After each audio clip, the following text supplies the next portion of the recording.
नमस्कार. आजच्या तासिकेला आपण जे आद्य शेतकरी होते किंवा जे भारतातील आद्य नगरे होती यातील नगरे आणि गाव वसाहती यांच्यातील परस्पर संबंध आजच्या तासिकेला आपण पाहणार आहोत. नगर आणि गाव यांच्यात कशा प्रकारचा परस्पर संबंध होता तो आपल्याला या ठिकाणी समजून घ्यायचा आहे. यामध्ये सांगितलेल्या माहितीनुसार गाव व वसाहतींचा विकास व विस्तारातूनच हडप्पा संस्कृतीमधील नगरे विकसित झाली असं या ठिकाणी सांगितलेले आहे. या नगरामधील लोकांना अन्नधान्य आणि व्यापारी उत्पादनासाठी गाव वसाहतीवरच अवलंबून राहावे लागत असे. चिकणमाती, मौल्यवान दगड, शंख, धातू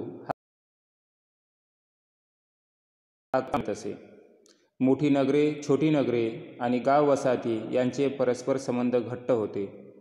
अफगाणिस्तानातील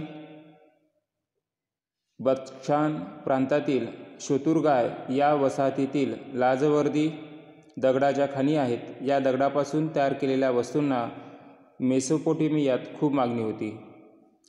तर या ठिकाणी सांगितलेल्या माहितीनुसार असं म्हटलेलं आहे की जी गाव आणि वसाहती होती यांचा विकास म्हणजे गाव आणि वसाहतींचा विकास होऊनच, या गावांचा विस्तार होऊनच, या विस्तारामधूनच नगरांची निर्मिती झालेली होती. या नगरामधील लोकांना अन्नधान्य आणि व्यापारी उत्पादनासाठी गाव वसाहतीवरच अवलंबून राहावे लागत असे. नगरामध्ये म्हणजे शहरामध्ये जे लोक राहत असे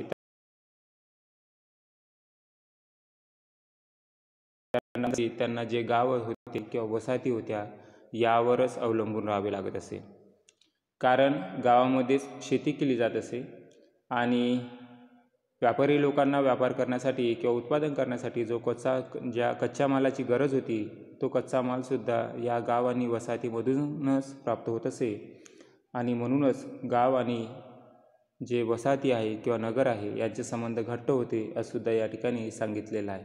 म्हणजे या ठिकाणी लक्षात ठेवण्याची एकच बाब आहे की गाव आणि वसाहती यांचा विस्तारामधूनच नगरांचा विकास झालेला होता. नगरांना जे उत्पादनासाठी कच्चा माल किंवा पोट भरण्यासाठी अन्नधान्य या दोन गोष्टींसाठी शेवटी गावावरच त्यांना अवलंबून राहावं लागत असे. आणि त्यामुळे गाव वसाहती असेल याचे संबंध नगरांसोबत अतिशय घट्ट होते, जवळचे होते किंवा निकटचे होते असं सुद्धा या ठिकाणी म्हटलेलं आहे. नगरांचा विकास हा पूर्णतः गाव आणि वसाहतीच्या विकासावरच अवलंबून होता असं सुद्धा या ठिकाणी आपल्याला दिसून येते. धन्यवाद मित्रांनो. पुढील तासिकेला आपण उत्पादन, व्यापार व्यवस्थापन आणि शासन व्यवस्था याबद्दलची माहिती पुढील तासिकेला पाहूया.